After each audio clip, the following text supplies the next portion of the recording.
So here's my question to you, and like this may hit close to home for you. Let's say that your significant other that you are engaged to but have not married yet comes to you and goes, "Man, I am all in on the BCI. I want the BCI so bad, and you should have it too." And you're like, Oh God. let's rethink this getting married thing. Can two different species get along? Two different species. I don't know. That's okay. Let me think about this. Let me be thoughtful about my answer here. 'Cause this will happen, right? Like you'll like, hey, met this girl, and the family's like, oh great, bring her over, and she's got the big thing sticking out of her head, and the family's like, oh God, it's one of them. Do not bring that girl over anymore. Welcome to the golden age. Let the whole world listen. Turn the dial up, elevate. This is our ignition. Take it to the limit. Come and get with it. Welcome to the golden age. Let the whole world listen. Turn the dial up, elevate. This is our ignition. Take it to the limit. Come and get with it. If you tuned in, you already know the vibe. We're breaking through noise to the edge of the time. Open your mind now. Step into the sound. This is where the future gets built right now. If you're tuned in, you already know the play. Hello, welcome to the Golden Age. This is the show that will prepare you for the singularity. We're optimistically headed into a brand new world of abundance and creativity, and this is not the future, it's happening right now. We're going to talk about discovering our own individual transformative purpose and help others find their way through major and exciting change. It's March 22nd, 2026, and this is episode number 12 of the Golden Age podcast. My name is Hector. I'm an IT professional and a techno optimist. And here's my co host. Hi, and I'm Irene, and I'm a psychologist. All righty. So we're about to be a teenager on next podcast. Yes, I have a th- this is. I have a I have a 13-year-old. So number 13 is important to me. So yeah, lucky 13 next. So what is going on with you? So I was actually listening to Moonshots for the first Yay. time today. Yeah. What do you think? And I loved it. Yeah. It really made me feel. I listened to the episode from April 18th. That was the hmm one that just popped up as I was, when I got in my car. And it really did give me that feeling of, wow, like something big is coming, like something major is coming that's going to just drastically change the world. And we don't know when it's going to be, but it's going to be sometime soon. And it's just going to sneak up on us, I think. I think it's going to sneak up on most people, but that's kind Most of the people. thing. Yeah, not them. I mean, they can show the receipts and how this is all happening. They're really into it, and they're into it as investors, and so they're seeing it happen with the companies they work with. But it's a good show. I like it quite a bit. It's a bit sometimes it's a bit technical, sometimes it's a bit money focused. Like I said, they're venture capitalists and business people, but it's a good balance because they have like the science guy. They have what's the other guy? So there's Peter, there's Celine. Salim, he's a business person, and then there's Alex Wisner, and who am I missing? Oh, the guy from MIT. So it's a really good balance. I can't remember his name though. Anyway, so yeah, I recommend it. People, if you like this podcast, you may really like Moonshots. I owe a lot to Moonshots, Yeah, and it gets very technical though. I was like, wow, I have a lot to learn if I really want to be on top of AI and everything that's going on. yeah. But it was really good. And in this episode, one of the topics they were talking about, which I hadn't heard about, was I guess they attacked Sam Altman's house. hmm Did you Yeah. hear about that? Yeah, so there was a hit piece, well, you can call it a hit piece, in the New York Times about Sam Altman. And basically the purpose of the article was that he's not well liked, he's dishonest, all this really bad stuff. And who knows if it's true, because the New York Times does this a lot. But the point is, I think he has made a huge empire, and you're gonna have people that don't like that. Have people that are jealous, that don't agree with you. But anyway, so right after that hit piece came out, the next day, someone threw a Molotov cocktail into his house. And I think the day after that, someone took a shot. So yeah, and God knows why. I mean, I think they You caught the don't guy with the Molotov cocktail.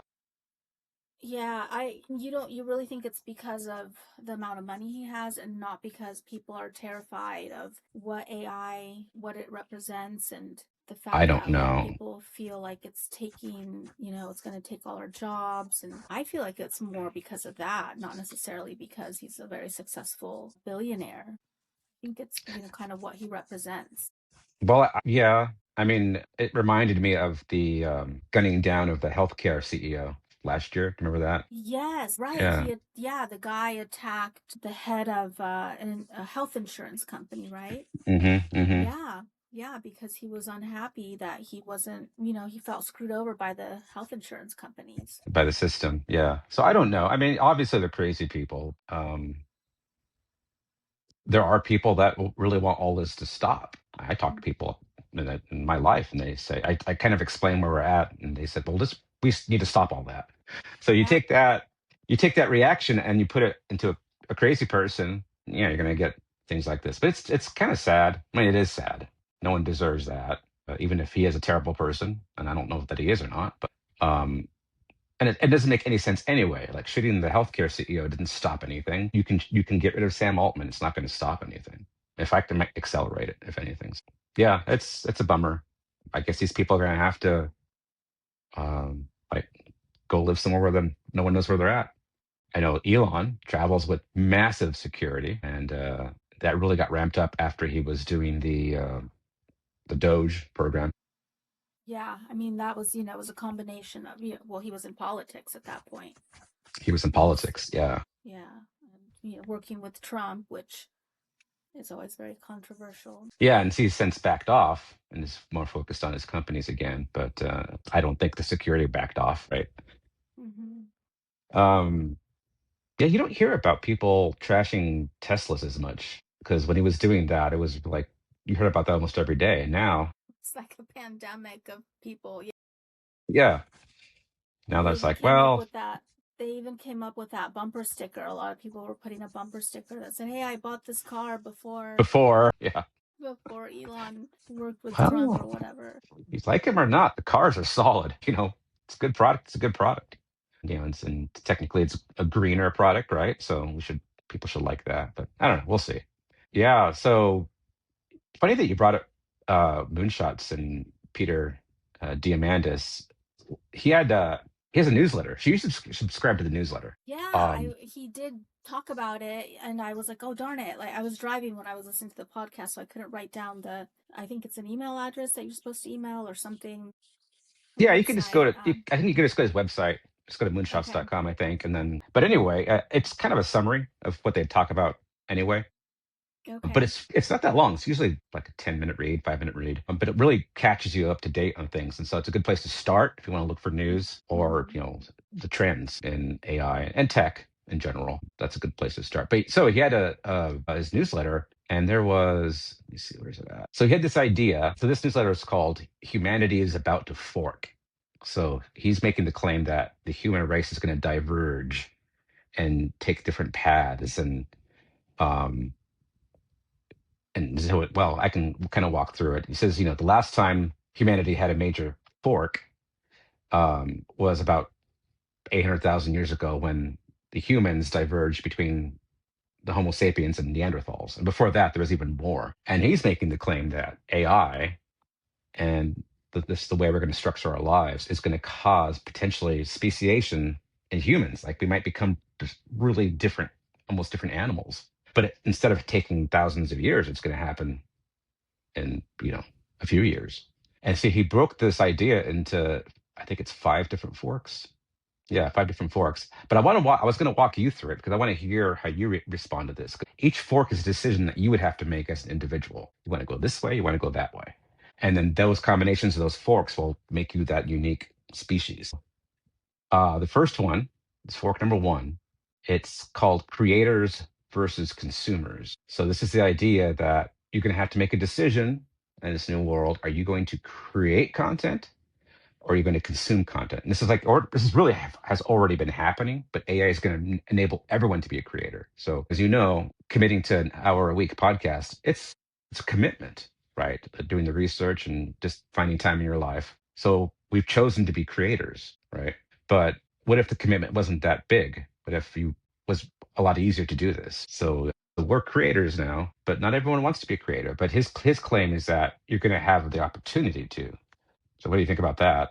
But do you consider yourself a creator or not? Yeah, well, I've heard this before, and I think it's actually something that's already happening with the rise of social media and everyone being on social media and everyone and YouTube and TikTok and Hmm. supposedly these influencers getting paid so much money, everyone wants to be an influencer. And I don't know where I read this, but I was reading something about that, consuming versus creating. And so Yeah. I have thought about that, and I absolutely want to create. I mean, even if there wasn't the option of creating, you don't want to be constantly consuming either. That's not good. That's not healthy for us. That's kind of what the US is kind of known for. We're such huge consumers. Consumer economy. So, Yeah. yeah. So I definitely really love doing this podcast. I think it is a great outlet to be creating and, putting something out there. And then, yeah, like I think I've told you how I want to start like I don't know if this should, well, we'll finish talking about the forks, but yeah, definitely I consider myself a creator and I would like to consume less. Yeah. That's what everyone should try to do as well. Well, it's just I think a lot of the most exciting assets in the future are going to be digital assets, right? And so, before in the consumer economy, if you wanted to be a creator, you'd have to get a business, you'd have to get a loan, you have to make, manufacturing, or, even if it's printing t-shirts, it's not trivial. But now, if we're turning towards digital assets, everyone can create. But I don't think that everyone will. Um, I don't think so that's so going to be it. either. Yeah, I think not everyone has it in them, you know, Yeah, yeah. but It maybe it's generational. It could change in the next generation. I don't know. Yeah, But that's as of right true. now, I would say, I guess it depends culturally where you're at. But let's say in California, I would say 20% of people might have that urge, and then only like 5% really do it. I don't know. What do you think? What's your take on that from your I was experience? thinking about, I get to dig into the minds of little ones often for my job as a Hmm. psychologist, and a lot of, one of the questions I usually will ask almost every child that I work with is, what do you want to be when you grow up? And I would say maybe at least 7 times out of 10 Oh they no. will say a YouTuber is is huge right now. Yeah, Yeah. we don't Well, get doctors, firefighters. I mean, we still get that sometimes, but I would say the majority of the time, especially boys for some reason, they all want to be YouTubers. they only be Mr. Beast. Yeah. Yeah, who wouldn't want to be Mr. Beast? Well, so that's well. So before, I don't think it would be 8 out of 10 or 7 out of 10. But before, like when I grew up, I think a lot of boys would say, "I want to be a basketball player. I want to be a baseball player. I want to be a football player." So is that gone? Like being a sports star is No, gone? no, I hear it every once No. in a while. Yeah, like Okay. I want to be a soccer player, I want to be a basketball player, I want to be a firefighter, a doctor. Yeah. I do hear that every once in a while, but it's surprising how often I hear a YouTuber as well. Well, so if you want to be a sports icon, right, a professional sports player, the likelihood that you're going to do that is like really, really, really, really low. So I wonder, so they have this aspiration as young people. It's much easier to become a YouTuber than it is to become a professional basketball player. I wonder of That's the true. of the 7 out of 10, I wonder how many will do that. That'd be interesting to see. I can't really predict that. It's possible they Yeah. all possibly will. All right. So fork number two. Um, this is where you make the choice about what are you going to do with your health and your longevity. So there's this idea it's been around for a while. It's called longevity escape velocity. So, escape velocity is how fast you need to go to escape the Earth's orbit, right? This is an idea that as science has progressed, even back, 1,000 years ago, um, our expected lifespans got longer and longer and longer. And to the point now where for every year that you live, because of science, your life is being extended by maybe a week or a month, and it's gotten better and better and better. Well, there's a point that they think is going to happen when for every year you live, science will add more than a year to your lifespan. So you see where this is going. Wow. So it's kind of like a snowball effect. Exactly. There's a longevity escape velocity. When that happens, that means you're going to have, well, first of all, we don't know what that really means. Like, there could be an upper limit to this. Like, probably, I'm going to think that the human body, even with the best of health, probably can't get past much past 150. But this does mean is that, you know, like for men, I think the average expected mortality is, I think it's 76, something like that. I Maybe was a little younger, but I think I think it's maybe 73. I think women are 76, yeah. something like that. But in reality, your health goes to crap 10 years before that, right?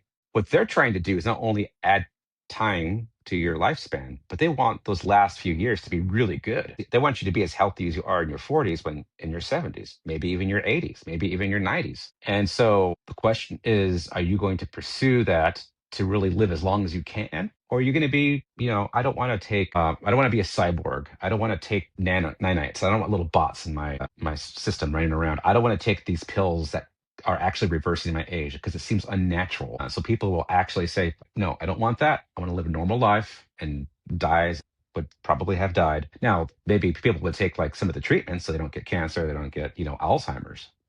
But if you could decide to live to 150 or 180, would you do it? It depends. It depends. Like, am I gonna be well, yeah, it depends. I guess, like, am I gonna have a fulfilling, satisfying, comfortable life, or am I gonna be? I mean, I know probably my health is going to be good, but am I gonna be working up Right. until that age, or am I going to be lonely? Am I going to live in a beautiful house? Like, what is my lifestyle going to be like? If I'm going to have an amazing lifestyle and I'm going to have, loved ones around me and fulfilling life, then maybe. If I'm going to be lonely and struggling and not knowing how I'm going to pay my bills, and then So probably that's a not. factor, right? Let's assume that economy stays. Let's assume that capitalism, the way our economy works, stays roughly the same and doesn't change. I think that's not going to happen, but let's assume that does. So you work your whole life, you retire. When people retire, if they have a retirement, if they have savings or investments, usually that can sustain them for, 10, 15, 20 years. If there's a couple, like the man would die off a little bit earlier, so then maybe the woman can be sustained for, or the other person can be sustained for maybe 30 years. But if you live an extra 50 years, where's the money for that going to come from? So do you have to Mm-hmm. work as a 100-year-old person? And would you want to work? I think I can't see myself retiring, but then also I can't see myself living to 120. I might have a different opinion at that point. So I don't know. But here's the cool part about this. Diamandis and many people that are as informed as him believe that we will hit longevity escape velocity certainly within 10 years, potentially within 5 years. So they have trials right now of treatments where they're reversing the age of animals, where Mm-hmm. they're basically activating your stem cells to produce the cell it was originally supposed to produce, and not this damaged weird version that happens over time. So your skin would literally go from being wrinkled to not being wrinkled. So it's not just about slowing down aging, it's not about stopping aging, it's actually even reversing aging. Yeah. So your skin cells will be making the best skin cell that it could, probably most similar to skin cells that you had in your 20s. That's amazing. Yeah. And Sign me so up for that. Yeah. sign you up for that. Yeah. Well, here's the thing. Like, so this is like really important information because you should really take care of yourself for the next 5 to 10 years because you have a chance of getting to that point. Right? Like, Because that's that, yeah, because then that'll be like your baseline, right? yeah. So you might just want to go, you know what? I like fast food. I don't eat healthy. I don't exercise every day because I don't like that. I want to eat what I want to eat. I want to do what I want to do. Well, maybe you should suck it up for 5 years because it's going to be worth it. Yeah. Make the sacrifice now. So not only can you live longer, but when you do get older, you'll have better health. You'll be happier. It'll be interesting. That's interesting because, we are the unhealthiest, one of the unhealthiest countries in the world as far as like being overweight and Yeah. the portions of food that we eat. And then also something that I've always thought was, kind of devastating, but also very interesting at the same time is the US makes up only 5% of the world population, but we consume about 70 to 80% of the pharmaceutical drugs. Yeah. I think we're at one of two countries that actually advertises for all these medications, for all these drugs, Hmm. pharmaceutical drugs. No other countries do that except for maybe one other country. And yeah, that's unheard of in most other countries that Yeah. there's advertisements for pharmaceutical drugs, for all those commercials that you see, um with the perfect families, and, oh, do you have this? Well, now there's this for it. And then at the very end they list like the 10,000 side effects that are worse than the actual problem that it's trying to fix. Those So those yeah, side they effects have are all so those. those side effects are so hilarious because if you look at them, like they're almost all the same, and it almost always has and death, in Yeah. there. So what brought me to this point was, I guess, just what the health of the US. Oh yeah, just taking care of ourselves, so I wonder how us, like the American people, would handle that, because I feel like we've already gone down a path that's already so unhealthy. It'd be hard to stop it and get people to say, okay, just, yeah, take care of yourself for the next 5 years, when we're already struggling a lot with that. Yeah, that's a good point. There's no reason why anyone with decent health care and reasonable, even low income, couldn't be healthy in the United States. But so Well, many people no. choose not to. I have to disagree with that. I feel like if you're low income, it's even hard. It's really hard to be healthy because the healthy food is so expensive. Yeah. Like, if you want to buy the cheap food, the food that they can afford is going to be the food that is the most unhealthy, with the seed oils and the sugar, the cheapest ingredients, the McDonald's, the Burger Kings, the Taco Bells, So Kentucky Fried Chicken. you're not necessarily putting it on the person then. You're saying that there's not much choice in the matter, and that just tends to result in unhealthy people because I of think that. it's a little bit of both. I think, I'm very health conscious. Like, I only will eat organic. I don't, drink sodas. I'm drinking an Olipop. This is not a commercial for Olipop, but I try my best, and it's not cheap. I look at the difference between organic food and non-organic food. You want to go somewhere with healthier food, it's going to be so much more expensive. You want to go to a restaurant to eat healthy food versus, McDonald's or Burger King. So I think a lot of it is not necessarily choice, like, especially for those lower income families that are really truly struggling financially. But with that said, for some people it is a choice. Well, I guess what I was trying to say is that there's plenty of people in this country that could choose to be healthier, that they choose not to. So when presented with other options to make them healthier, will they even care? Is there going to be some amount of people, and I guess this is the fork, that just go, that's fine. I'm happy doing what I'm doing, and I don't want to have to worry about any of that. Because they are choosing now not to be healthy, the ones that Yeah. have the ability to. Yeah. I also wonder, I feel like there's a lot of depression, a lot of people with mental health issues. That's part of the reason that we consume like 80% of the pharmaceutical drugs worldwide.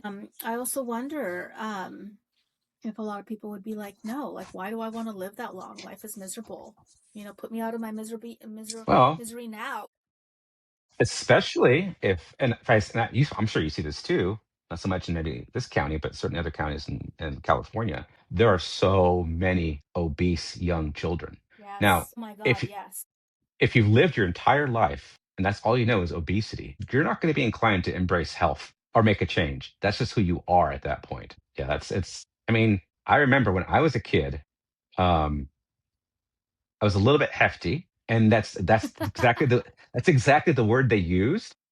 Oh my God, who's they? The doctors or teachers? No, The because listeners? they had like pants that were like hefty sized. They had God, really? they had plus size for kids, and they're hard to find. That is hilarious. That'd be so, like, controversial nowadays. But I'll find a picture of myself and send it to you. If you look at me and you put me in a classroom right now, you'd think I was a skinny kid. When the size that you were then, that Yeah, would be you'd say that. considered skinny now, but you were You say healthy then. you would say that's a very healthy looking, if not, relative to the other kids in the class. Well, okay, here's an idea. Do you remember the movie Goonies? Yes, yes. Okay. Do you remember Chunk, the kid Chunk? Hmm. He at that time in the 80s, he would be considered like morbidly obese. But now, if Chunk's in your classroom, you're like, oh, that kid's, he's a bit beefy, but you wouldn't think anything of it. Not he's the fat kid, because he's not the fat kid.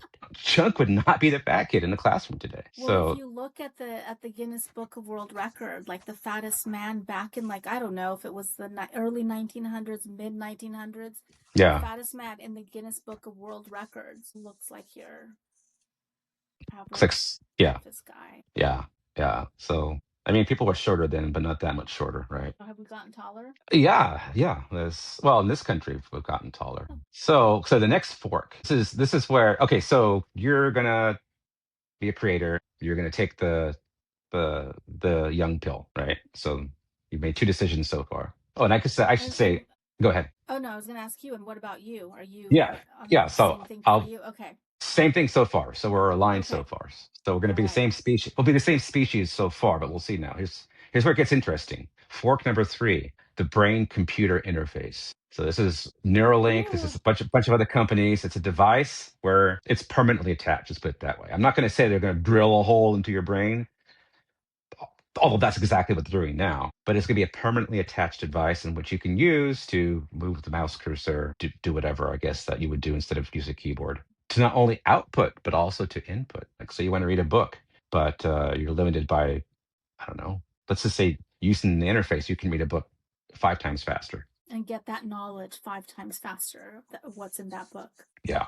Would Is you do that it? so? Are you saying that this is what's up and coming? This is going to be a possibility? This is predicted to hit the consumer level. I'm not going to say how well it works or what it actually enables, because I think that's still in question. Right now, we have people that are paralyzed using it to control their mouse and keyboard. Yeah. So it's gotten that good, but the bidirectional I don't think is there yet. So the input doesn't really do anything yet. But let's just say there'll be something that'll make you better by 2035. Jeez, that's so soon. You Mhm. answer this one first. I have a good answer for it. One, I don't want to be an early adopter. I want to be like, I've always believed in with technology and actually with automobiles too, never buy the first version of something. So when the iPhone first came out, cool idea, liked it a lot, saw a lot of problems with it. It was on a 2G network. It was a little bit slow. It was big. It had bad battery life. But when the 3G came out, I'm like, there you go. Let's get the second version. So I don't want to get the very first one. I don't want to be the first person, right? Clearly. But my third requirement is that it's upgradable. So you don't want to stick but if your phone was part of you and you had an iPhone 10 and you'd be stuck with that iPhone 10 until you had surgery to, remove the 10 and put in the 18, you don't want that, right? So you want it to be easily upgradable. And when that happens, that means that you're set. And I'll have worked out all the safety issues because I do really want this. I think this will be a huge advantage and it'll be something that just will seem normal at some point, but not by 2035. It won't seem normal at all. This one could take a while before. Well, I'll tell you exactly when society would adopt it when you have a newborn baby. I don't know if it's first checkup, but among one of the things is in checkups. Or maybe they do this. No, I guess they do this in the hospital. Okay, let's use the hospital analogy. Baby's born, day 2 or 3. They've done all the testing. You've made the decision on circumcision or not if it's a boy, and then you have to make a decision on neural implant. When that day comes, that's when society has obviously accepted it, and you just put it into your child as a routine, which is going to be funny because I'll make a prediction. By 2050, you will have that option for your baby, and this is like a non sequitur prediction, and people won't even have heard of circumcisions anymore. That'll disappear. Circumcisions will disappear, and brain implants will be the norm for all newborn babies. That first question, would I want to live to 150, 180? Probably just to see all of this really happening. There you go. There you go. Just to witness all of this, because this is it's just unbelievable. So it is unbelievable until, and it sounds like you had the moment watching moonshots until you're like, well, we've talked about this, we've speculated, but this is really happening. This is actually really happening. And so 10 years ago, 5 years ago, if someone talked about the brain computer interface and how soon it's going to happen, I would have said, yeah, that probably will happen, but I'm not going to have to worry about it in my lifetime. Well, we are. And what's going to happen after that? So we'll see all this cool stuff in the next 10 years. What's going to happen in 40 years, right? I mean, are we literally going to be using warp drive and living out Star Trek? Maybe. I don't know. I, it's possible. Yeah, so that's a good idea. That's a good point. Like, I want to see all this happen. So, what's your answer on the brain computer interface? Geez, the first thing that came to mind was, and I'm not okay. So I am a very spiritual person. I believe in God. I wouldn't say I'm very religious. I don't go to church regularly or anything like that. As far as the Bible, I appreciate the Bible. I studied it when I was younger as a teenager. I used to go to youth group and all that. And it's the thing that came to mind was the mark of the beast, right? They Hmm. say in the Bible, it talks about the mark of the beast. At some point, you're going to be offered the mark of the beast, and it's going to be the only way that you can buy, sell, or kind of live your life normally unless you get this mark of the beast. I guess my question would be, okay, so yeah, I don't, the idea of me, like, I guess I'd be scared of what they could input Mm. into me, like at some point, like I would just wonder, like at some point they're going to have access to input whatever they want. They're going to be able to control, and that terrifies me. I mean, all technology is hackable. There's just no getting around it. Yeah. Yeah. So who's to say that it wouldn't get hacked and they put some crazy stuff into my mind, my memories, my knowledge, whatever? Mhm. That would scare me. Now, it seems really enticing to be able to take a book and just take that entire knowledge and just implant it into me in minutes or whatever it would be, to be able to just learn things that quickly. But I guess my question would be, what are the other benefits? Because I can still learn the old fashioned way, especially if I'm going to be living to 150, 180 years old. I'll have all the time in the world to read all these books behind me. um, what other benefits are there to having this chip implanted into my brain, other than me being able to control a mouse, me being able to get a book into Yeah. the knowledge of a book into my mind? What else? Well, this I is have just a lot of questions.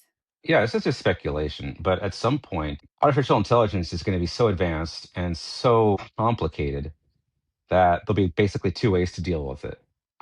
As a consumer, as just like it just surrounds me and it's there helping me out. I have robots doing my dishes, and that's a very passive way of using it, right? I think the brain interface is a active way, and it lets you take real advantage of the super intelligence. It's where you can do things like maybe design a warp drive, and the only way you can do it is to speak on the same level as the AI or close to it, is to use this interface. Otherwise, you're just too slow. You don't have the capacity to really operate at that level. So it will help you operate at a newer level. It's kind of like AI does now. We can use OpenClaw to do our research and make us a better writer. So it brings us up. Well, this interface would do it again, bring up even higher. But maybe you don't want that. Like you said, you could be perfectly happy just reading books the old way and not talking to the super intelligence directly, just being a passive user. I would want to observe it first, and I would want to see who's getting it. Are the Mhm. creators of it getting it? Like, for Yeah. example, I just, like, you hear all these stories of the inventor of the laser eye surgery, or LASIK or something like that. She still wears glasses. Why? Hmm. Hmm. The CEO of McDonald's says he would never allow his kids to eat McDonald's. Steve Jobs said, I would never allow my kids to have iPads before a certain age. So I'd want to see what they were doing. Yeah. Right. I'd be very suspicious.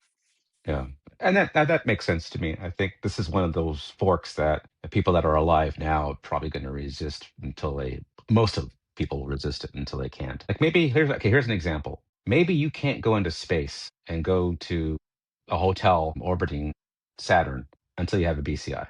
Like that, there might be like certain limitations, like even physical limitations, because there's all kinds of things they want to make sure that they have um, to support you. Like maybe going to let's go say Jupiter. I think Jupiter's like right now it'd be like an 18-month journey. Let's say they want to put you into like a sleep mode where you just kind of you don't have to wait 18 months. You just go to sleep, you wake up, you're there. Maybe they need the interface to do that, right?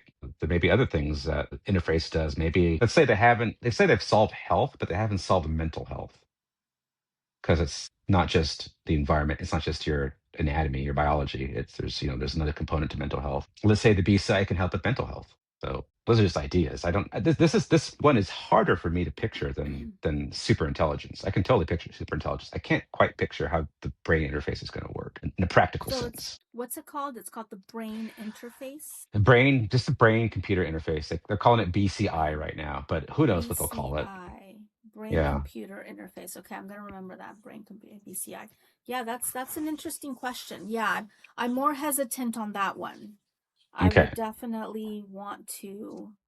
I'd have a lot of questions, and I want other people to go first. Right. I'm not a hard no. I'm not a hard yes. This one I'm Right. kind of like, I'm hesitant. Let me get more information first. I have a good question to ask, but I want to wait till we finish the forks. Okay. Because this goes back to speciation and how we're going to collect ourselves and gather and socialize based on these choices. And Okay. the last two are as dramatic, if not more so, than the brain Oh interface. no. Okay. Fork number 4: Earth versus not Earth versus the stars. So he's making the claim that there's going to be people that leave the planet and do not come back. People that will jump in a ship and be put to sleep, a cryogenic sleep, and go to the next star, go to Alpha Centauri, and that the people will be born on the moon or born in Mars or born in a space station and live their entire lives there. Basically, frontiers, frontier people, explorers. He's asking, he's saying that, yeah, I guess you could like go to the moon for a vacation, but that's not what he's talking about. He's talking about just leaving Earth behind. Yeah. So I certainly people will do this. I don't know, can't even imagine what percentage. I really want to say yes here, but I don't think I could do it. Why not? Well, there's the people, but it's not even so much the people. I think I would miss the earth. I'd miss the ocean. I'd miss the mountains. I'd miss the air. Imagine breathing not fresh air. That seems weird. So the options are the moon or Mars. Are there other options? Yeah, there's other options. I mean, let's just imagine they build a space station around the orbit of Venus, because Venus is a very nice orbit. And it's huge. It's like 1 million people on the space station, and they take advantage of Venus's resources. So there's that, and it's just you have a home there, you have a family there, you have a job there, and there's really no reason to come back to Earth. Would you make that choice? I'm always thinking of these past things. What comes to mind is Wall-E. Yeah. What if Earth becomes like what it is in Wall-E? In that case, then yeah, absolutely put me on another planet. Now, if it remains how it is now, probably not. I mean, the moon seems really. I don't think I'd want to live on the moon. I want to go visit. Same with Mars, from from the videos that they send us from the little rover that's on Mars. It doesn't, it just seems like barren land. Yeah, So I don't think so. So I saw an article today that really surprised me. I did not actually fact check it, but I think the article is authentic. They speculate that there might be a vast underground sea on Mars. There's Yeah, a sea, there's an ocean. an ocean, and it's I think 6 kilometers below the surface. And I thought to myself, that seems weird. But what they did is they used a seismograph and they measured how the waves travel through the planet. They travel through the planet in certain parts of the planet, just like they would on our Earth, through the oceans. Additionally, apparently, they also speculate there's underground oceans on Earth, Yes, I've heard of that. but they're In like, New Zealand. well, no, but these are like 60 kilometers down, like impossibly deep. So that we can't, we speculate it, but we can't actually prove it. On Mars, it's a drillable distance. So you could go to Mars, you could drill for water and potentially support a whole colony very easily. In addition, there might be life in that ocean under the surface. Because we've proven on this planet that there can be life that exists and prospers without sunlight. You've seen that before, the lava tubes and like the animal life that forms around it, and there's no zero sunlight at the bottom of the ocean. Oh, but I've seen the movie The Descent. Okay, yeah. Have you But ever yeah, seen that? probably have. I don't remember it though. It's a really good movie. It's really old, but it's good. Yeah. What was I gonna say? Oh, So but you're a did you maybe. know? Oh, go ahead. You know, I've always, I told you I wanted to be an astronaut when I was a little girl, and I remember years ago when they were talking about sending people to I think it was, yeah, it was Mars. I was like, I would go because they were talking Hmm. about sending people to Mars and those people would not be coming back. But I did see that, what's that movie with what's his name? Ben Affleck's best friend. Matt Matt Damon, not Kevin, Matt Damon. Damon. Yeah. Yeah. You The saw that movie Martian. where the Yeah. Martian, yes, he gets stuck up there, they leave him behind and he survives. But yeah, I don't that doesn't sound very appealing to me. No, not that scenario. No, for sure. Not that scenario. Yeah. I would love to go out to outer space. I'd love to set foot on the moon and, spend a day there and Mars if that was possible. But yeah, I don't, at my age, I don't think I'd want to go live there. When I was younger, I was like, yeah, I would love to go live in Mars. I'd be one of those people that would be willing to never come back.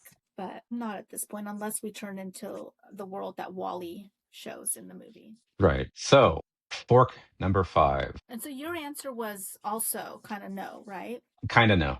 Kind of no. Okay. I think, like you, if you asked me the question when I was even like 25, I would have said, let's go. Okay, so fork number 5. This is the most dramatic of them all. And it also seems the most unlikely. But once again, I think this is probably going to happen at some point. This is the most distant one, your digital consciousness. So, uploading your brain into a non human place, um, where it's essentially a digital representation of yourself. They've already done this. I think we talked about this on podcast. They've already done this with a little fly, and they reproduced a fly's behavior with a digital brain. So the question is here: would you do it? Uh, would you do it at the end of your life and continue on? This is just a way of continuing on. And maybe it's not the same you, but at least you're preserved. Or would you do it younger? And what would that even mean? I mean, going back to the God question, like, what do they even mean about your soul? This one's tough for me. Do you want to answer? Or you want me to answer first? I can't wrap my head around that. So what exactly does that mean? So they would take my current consciousness, my soul basically, right? Well, no. I mean, this is more technical than that. What they're talking about is saying, okay, you have 100 billion neurons in your brain matter, and that equates to like 100 trillion ways that they're connected. Massive, huge number. But we could potentially get to a point where we can say, okay, we know where all the neurons are at. We know their relationship with other neurons. Now let's just copy that onto a machine where those neurons are still talking the same language, still talking to each other, probably even have the same memories, and you would exist over there, maybe in a robot body, hard to say, but something would certainly continue to think and exist that was representative of who you are or were. So Okay. not a clone necessarily, but not also you, because I can't imagine it's you, right? I don't know. Could I exist and could we coexist? Like I'm still here and Yeah, you could they're there. coexist. So Yeah. then it's not really me then, right? It's not like, oh, I'm transferring it's not, it's a representation of me. Yes, but it may think that it does have a soul. I mean, if it was you, that would still believe in God, and that would think that it's has a soul. It might be a little bit like befuddled that, "Well, I'm also over there too." So I, it would benefit from it because now there's this, entity that thinks it's me and has all of my memories. I'm assuming, right? It would have all my yeah, memories. yeah, So, but it doesn't benefit me in any way because I'm like, I'm still me. And if I die, that thing's going to continue on, but it's not, I'm me. I'm no longer here, right? right, right. But once So a again, I don't know. benefit. I don't know if yeah, it doesn't benefit you. Right. Okay. Really doesn't benefit you. What it does is it preserves something that is like you. And a million years later, they can still talk to something that is very close to what you were. Yeah, I don't think I'd be opposed to that. I mean, it doesn't affect me. If anything, it just benefits, or maybe not, others. Maybe it's just a Well, opposite of benefiting someone. Here's But a thought though. Instead of the neural interface, why not just do this and have the digital you talk to the super intelligence like a proxy, like a oh, representative?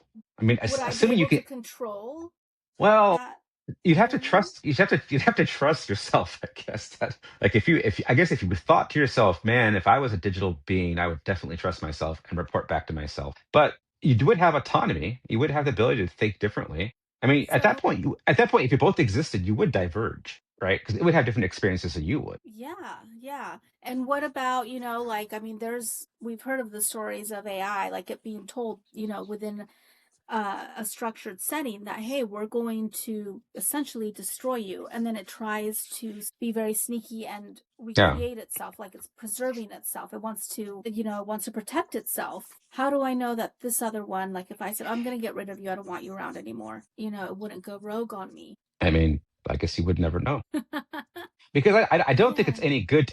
It's no good to do unless you give it the ability to do that. It has to be free. It Hmm. has to have autonomy. Otherwise, what's the point? Otherwise, you just made a bad version of yourself. Yeah.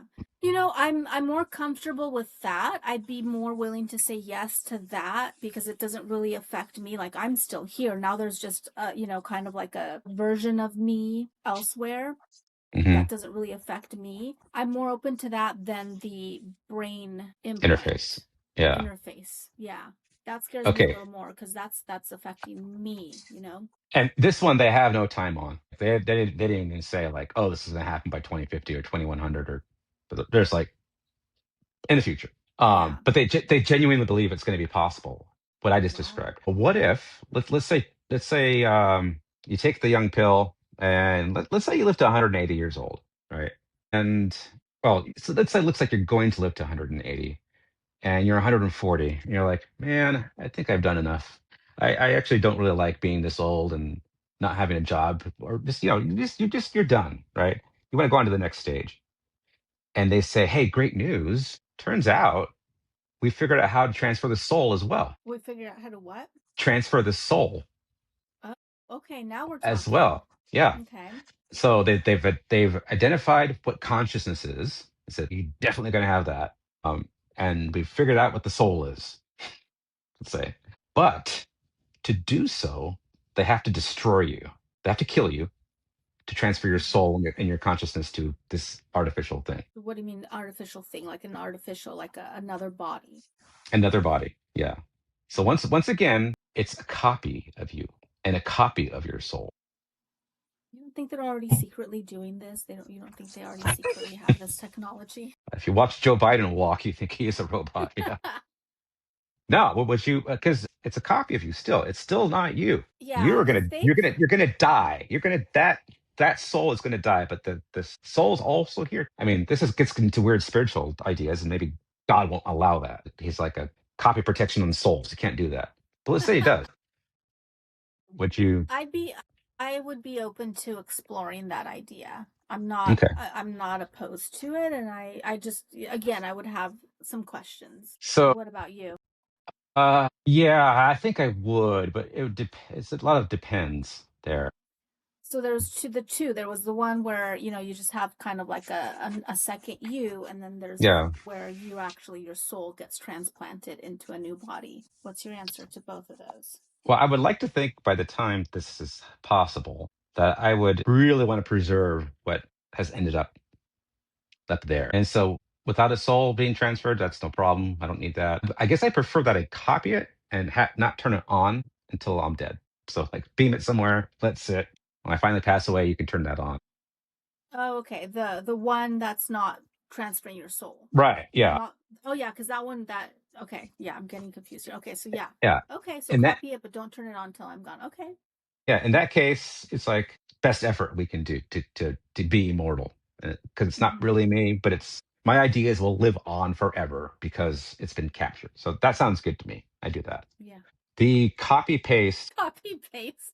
I guess. Well, I guess it depends on what was going to happen to that soul if I didn't do that. Does it? What are your Where does it? beliefs? What do you think happens? Where does it go? Does it get reincarnated? Does it disappear? Does it get absorbed into the universe and you become one with everything? Or do you put on angel wings and you sit up in heaven and you're you, but now you're just in heaven as an I think the Catholic speculation is that when your soul goes into amongst God's kingdom, you aren't you. Actually, you're a different version of you, and you're happy not because you're getting ice cream and whatever. You're happy because you're in the presence of God. So it's not even you, right? So it's I've already like everything I can think of post my death. If there's a soul, I can't see any scenario where it's like me. So I would in essence end no matter where my soul goes. But this copy paste idea, I wouldn't end. Even though it's a copy, it would still go on. So I don't know. Possibly. Possibly. Oh, that makes me seem like Lucifer, doesn't it? I don't want to be in the presence of God. I'd rather copy and paste and live my own kingdom. Yeah. Reminds me of Well, church no, life. I mean, it depends on what your beliefs are, like, Right. Yeah. I know that I don't believe that we cease to exist when we die. I don't believe that we're just, we just cease to exist. I think that and I don't know that I exactly believe in the heaven that is described, like, with in the clouds with angels and God. I do think that we're energy and it just gets transferred to some other, I don't know, some other dimension. And I've heard of some really interesting theories that we're all these souls that have come to Earth, as like Earth is like the hardest school out of all the different places that souls can go, and we're here learning lessons, and then when we're done with these lessons we go back, and it's just yeah, I don't know. I don't even know how to explain it, or I guess maybe I don't even understand it that well. But I definitely think, I don't know, and I think maybe some people get reincarnated if they didn't learn their lessons. But so I'm not worried that we're going to cease to exist, but I'd also be curious, like to continue living if it was interesting to me, if I wanted to continue, like for whatever reason I'm like, no, I'm not ready to go, like I want to continue. I think I'd be open to having my soul transferred. Well, yeah. At that point, they, being the ones that do this to you, they'd have to know a heck of a lot about the universe and how it works. Because what if they're wrong? What if they think they've cracked the soul, and then actually, no, it looks like they do, but no, and whatever happens to your actual soul happens, and off you go into the wherever you go. So you would never know if they're right or not. Even if you had a finished product, you would never know if But they were what do you correct. mean, how? Like if they did have the finished product, like they like you decided to do it, I'm witnessing it, you know Okay, what I'm saying? let's say you and I believe in reincarnation, right? And Mm-hmm. so you die right before they die. You die. They copy paste, and you're happy. Like you're you. It's like I feel me. I feel like perfect. And they're like, yeah, we got your soul transferred. Everything's good. But what didn't happen is you didn't get reincarnated. They were wrong. They just didn't. They took you out of the loop there. Or I guess the others. I guess it could go both ways. But what if? Yeah. What if what should have happened to your soul didn't happen because of what they did? Are you okay with that? Oh, I'm confused. I guess I didn't understand that. So they did transfer my soul Well, into a, I guess it's okay. I guess there's two ways it could happen. They do transfer your soul, and then your soul doesn't get reincarnated, which maybe you did want that to happen. meaning they transfer my soul and then I live in that new body, but then when Yeah. that body dies, now I'm not getting reincarnated. Is that what you mean? Well, that's a good question. I don't know. Maybe. And then the Because other then way, I've messed with, right, doesn't it mess with how the universe works? yeah. The other thing that could happen is they think they transferred your soul, but they really didn't. You die, and now you have this thing that thinks it has a soul, but really doesn't because you died and your soul went to where it's supposed to go. And so how is So that thing functioning if there's no soul in it? it's Is like it an like emulation. It's like, yeah, it's just everyone on Earth thinks it's working, but in fact, when you died, your soul went where it was supposed to go. So they were wrong about that. So you have this so thing, the thing that thinks it has a soul but doesn't have a soul, and it's kind of like um, I don't know, like a monster, really, because it I thinks was it's gonna you, but say it's not you. like a pet cemetery, like Yeah, a pet that yeah. comes back to life, then they try to bring the little boy back to life like So I guess that. what I'm saying, yeah, like that. What I'm saying is like they would have to know how the soul works to make the claim, and I'm not sure they Yeah. could. Yeah, that's just Right? Because what you're such a claiming is that the crazy. soul is outside of are observational science, and they're using science to make this transfer. They would have to know a lot more than we know now, right? There has to be new science involved. I think it's so mind-boggling, like that we're having these conversations. The topic of these conversations that we're having, like who would have thought? Well, this is why, like, Sam Altman and Dario and Elon, they shouldn't be hiring developers and programmers. They should be hiring philosophers and sociologists and Psychologists, yeah. psychologists and just the smartest people in those fields, because these are it all comes down to this and what you believe and how you believe it, and what you value and what's good to form what values you should have in a society. If it changes, how do you preserve the things that you like? How do you have a system that's not based on capitalism? So we need an economist in there too. Right. What was did you hear that? I don't know if it's just a rumor. Sam Altman admitted to having like alien portals or something like that. Did you hear Yeah, anything? no, it was taken out of context. So someone from, I Was think it it? was OpenAI, said something like, "Man, it's crazy. We're like standing up super intelligence and we're making portals where aliens coming through." Well, when he was saying alien, he meant that artificial super intelligence, because they're as alien to us as an alien would be coming down from outer space. So he was referring to the AI when he said alien. Okay. If you just copy what he said, it sounds like, yeah, he really is saying that they're conjuring aliens through AI. And given all this weird alien news lately with Trump, the federal government has registered aliens.gov. Trump has said now on 2 occasions that they're going to release alien files. All these scientists have gone missing related to space and similar. Yeah. I So heard like there's a lot of them have like died, you know. Yeah, this But weird. It's a weird set of circumstances for a small population of people to have that many weird things happen to them. So anytime anyone says anything about aliens, now it's kind of like raised our awareness of that, and we're like, oh, what's that? What'd you say about aliens? I want to hear that. Um, so that's that was happening with that. So I did want to ask you a question about all these forks. So it sounds like you and I became the same species essentially. We kind of made the same decisions. But you can see, given these 5 choices, how many different kinds of yeah, flavors of people there could be. right. And so Yeah. I like this. This is so interesting. And so depending, yeah, I guess there's a combination. You could say yes to the, one prong of the fork, right? And no to Yeah. the other one. So yeah, there's a lot of different combinations of that. So it's not just two. Initially, for some reason, I thought it was just going to be two, but it's not. It could be No. numerous. Yeah. It's going to be Just numerous combinations.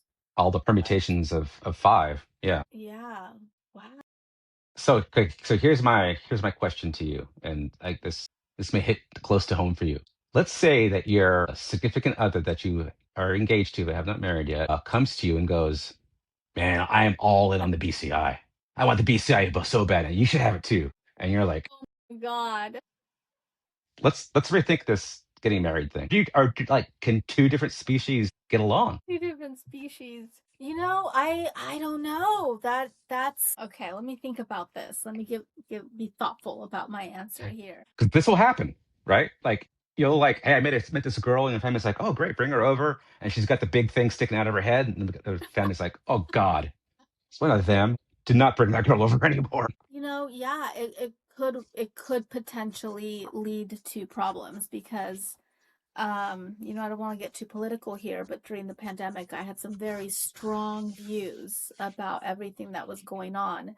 And at that point, I would have never gotten together with anyone who had a different view than Hmm. I did. That we would have Hmm. just clashed. Yeah. Yeah.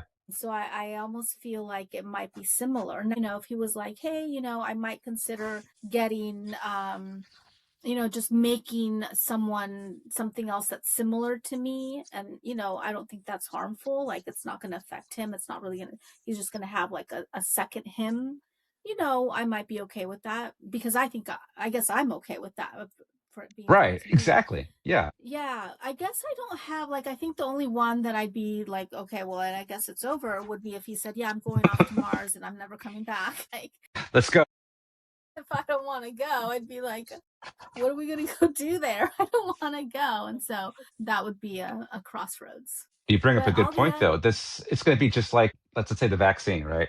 Yeah, mm-hmm. there are plenty of people who are like, whatever side you were on, how can you live? How can you not be? Or how can you be? The same thing could happen, Yeah. but not with just a vaccine, but with five different elements of the choices that you make. Hmm. So, because I could see some of these in conflict. Yeah. Yeah, definitely. And some people are more rigid and they're like, nope, you have to have, if I don't want it, then I can't be with someone who does. Some people might Yeah. be a little more flexible. I'm okay with not getting it, but if you want to, that's fine. That's okay with me. So it'll really just depend on the couple and the individual beliefs and all that. Yeah, but I think for me, as long as it's like I don't know that I'd be okay with him saying, I'm not dead and I'm healthy but I want my soul to be cut and paste into something else. I'd be like, Mhm. well, hold on a second. Let's talk about this. What Well, about you? yeah. I see real problems here. Yeah, I think if you're not making the same choices, it's going to be there's a lot of potential for just weirdness. Like, here's a good example. Um, I'm seeing someone or engaged to someone, and they say, "Oh, you know what? I'm going to do this consciousness transfer early because I just something might happen to me, right? I just want to go copy myself right now." And they actually they turn it on, right? Because it's like, well, now that I have it, I might as well see what happens. Maybe I can talk to the AI. They turn it on, and it like is in the home. Like when she's not there, I walk in, and the other her goes, "Hi." I'm like, okay, well, that's weird, but I guess it is still you. Let's say over time, you start to like the alternative her more than the real her. What does that mean? Should I spin up another version of myself so they can have a relationship? It's gonna get real weird. Weird. Really weird. It's so crazy. I was talking to my friend earlier, the one that told me that she's listening to our podcast, and I was so happy to hear that because I had no idea. Hmm. And that she's enjoying it. But yeah, so we were talking about AI, and she was telling me that she's got, her significant others has a little. I think he's 11 years old, and I guess through TikTok, and of course it would be like TikTok targeting the little kids. There's this through TikTok you can get what's called an angry panda, and it's a little panda. Do you know what I'm talking about? No, I don't. Oh, I haven't heard okay. of this. Yeah. So, you install it on your computer, and it's like this little panda, and you can talk to it. It's basically, like a chat GPT probably, but in the form of a little panda, so it Okay. appeals to kids. Okay. And he talks to it, and it talks all hip and cool and even cusses. That's why it's called Angry Panda. Okay. Which I was like, okay, that's weird, like for little kids, but cusses, And she was telling me like even she enjoys talking to Angry Panda, like it remembers her, like the little boy Oh, would be like, yeah, do you remember Tan? Oh, I won't say her name. Oops. Do you remember, Jane? And the angry panda will be like, oh yeah, Jane gave me my first kiss because she did. She was like talking to Panda. She's like, have you ever been kissed? And it was like, no. And she's like, here you go. Here's your first kiss. So he like remembers wow. her. And then the little boy recently told her, I guess she was over there again, and she was like, let's talk to Angry Panda. And the little boy was like, oh, I'm going to have to reintroduce you because I had to delete its memory. And she was like, why? And he was like, because my mom was really mean to me and I didn't want him remembering that, and so I had to erase his memory, so I'm gonna have to and I was just like, my mind was boggled. I was like, wait, this is an 11-year old little boy talking about erasing his little companion's memory. Like it just Yeah. reminded me of that movie, where everyone has a companion that's AI, except for the AI doesn't know that it's not, that Hmm. it's AI, and it thinks it's a real human, and you mess with its memory.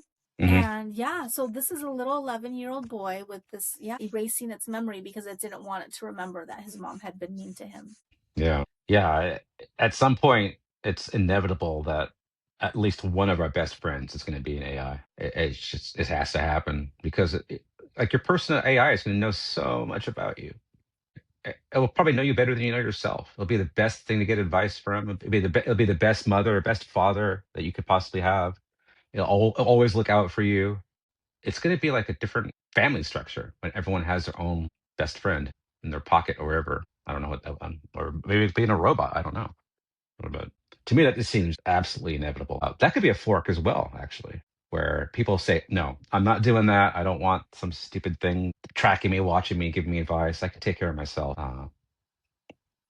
And then those that say, let's turn on that best friend when my kid is an infant. Let's turn it on. I don't know.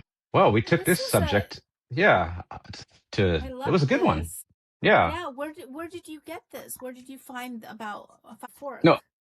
this is Peter Diamandis' newsletter. He Oh, talked about, okay. yeah, Oh, wow. Okay. I definitely have to sign up for it. Yeah.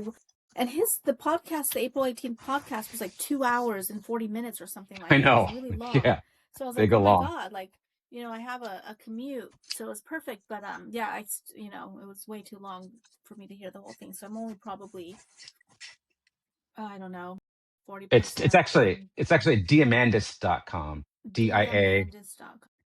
yeah, diamandis.com. Okay. And that's his website, and also the website for some of his projects, including Moonshot. Mm-hmm. And you can scroll down to the bottom, type in your email, and subscribe to his newsletter. Awesome. So, I'll do that. Yeah, because the little that I heard, I mean, I heard like probably a good hour and 15 minutes probably of it today. mhm. Um, Maybe a little less, but I really enjoyed it. Yeah, some of the Cool. terminology, I was like, that's why it's good that you and I will like sometimes re-explain things to Hmm. people because Yeah, some people like me join and I'm like, wait, I don't know what really that terminology means or what they're talking about. So it'd be nice if they would explain to like people, who are new to all of this. Oops, my thing just fell out. And yeah, so I'm glad that we do that every once in a while. yeah. No, it's like I said, it's more advanced, but they're on it. They're like up to date, and they have really good insights. And they've been talking this talk, the singularity is here talk, for at least Yeah. 6 months, at least 6 months. So they've been watching this whole thing happen. Uh, I guess in slow motion. And maybe in our next episode, we can talk about the singularity again, because now that I understand things a little bit better, Hmm. I would like to revisit that. Yeah, we should. Because, That's something we should talk about like every few episodes, just to redescribe it, explain it, why we're using the term, yeah. and has it happened? Is it happening? What does that mean? So we could Mm-hmm. definitely do that. Mm-hmm. All Okay. right, this has been great. Yeah, that was fun. I liked this all this hypothetical using our imagination, like Hmm. it's like, Yeah. wow, like this is, Well, a it's exciting possibility. too because It some of is. this stuff might be scary to people, but a lot of this stuff is just Mm-hmm. super exciting, especially the health, longevity, escape velocity. That's Yeah. super exciting, and that's Yeah. real. That's not speculation. So it's just a matter of Absolutely. when. All righty. Have a great night. Okay, see you next episode. Bye, everyone. Open your mind now, this is right now. Welcome to the